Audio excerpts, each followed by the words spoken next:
The world's most dangerous crime scene isn't on the streets.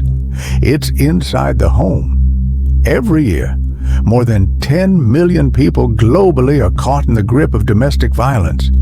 And the cruel truth is, most of it never makes the headlines. Most countries pride themselves on being the land of the free, the home of the brave. But behind closed doors, in every state, every city, and every neighborhood, a silent epidemic is spreading. 1 in 4 women will experience severe intimate partner violence in her lifetime. 1 in 9 men will too. And every year, 3 women are killed every single day by a current or former partner.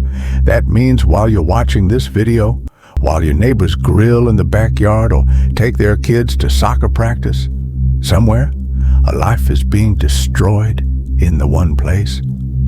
Let's take a look at a few among many case files of domestic violence.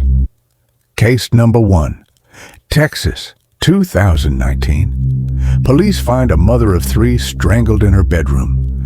Her husband tells officers it was a fight gone wrong, but friends later reveal years of threats, financial control, and isolation.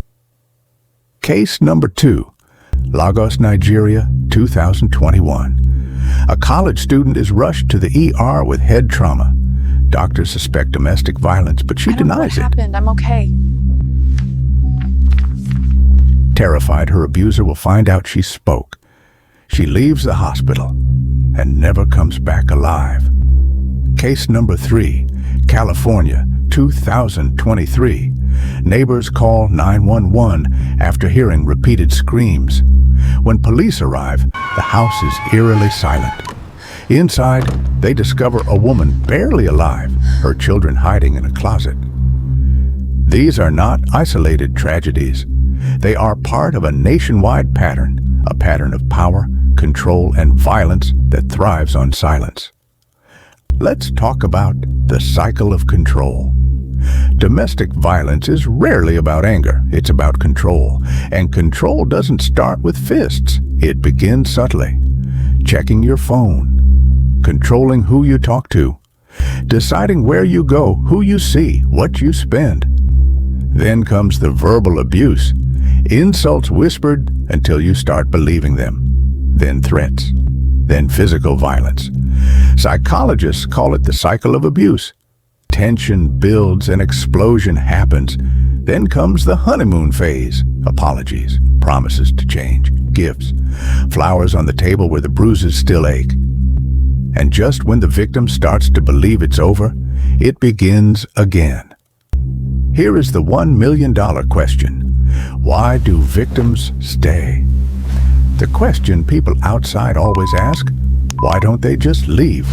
But the reality is chilling. Victims don't stay because they want to. They stay because leaving can be a death sentence.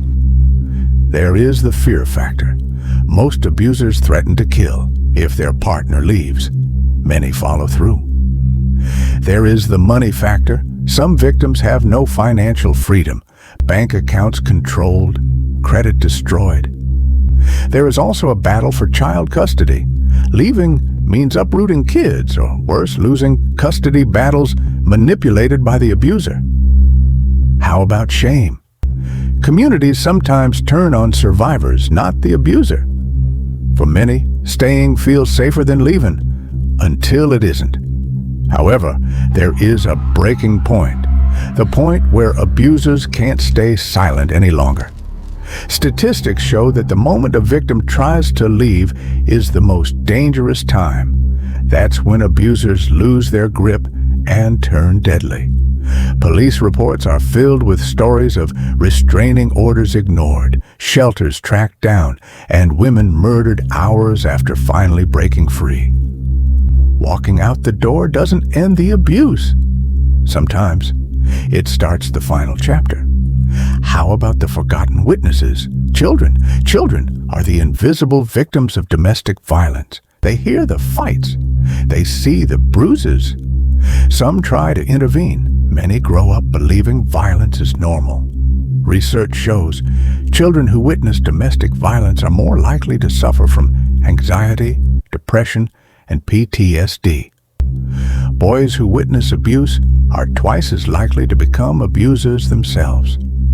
Girls are more likely to become victims.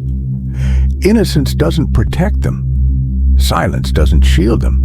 They carry the scars into the next generation. Let's talk about the role of law enforcement. Law enforcement is often the first line of defense, but not always the most effective. Some officers dismiss cases as family matters. Courts may grant restraining orders, but enforcement is weak. Shelters are overcrowded. And in rural areas, victims may have no access to services at all. For too many survivors, calling 911 isn't a lifeline. It's a gamble. Here are the red flags we often miss. A co-worker suddenly isolates herself. A neighbor wears long sleeves in summer. A friend laughs off a partner's jokes that sound more like threats. These are not coincidences. They are red flags. And every ignored red flag is another step closer to a tragedy. As terrible as this may seem, some survivors fought back. Not every story ends in tragedy. Across the globe, survivors are breaking free, fighting back, and reclaiming their lives. One woman in Florida escaped her abuser after years of control. She now runs a shelter that has saved hundreds. Another in New York testified against her abuser in court, paving the way for stronger sentencing laws.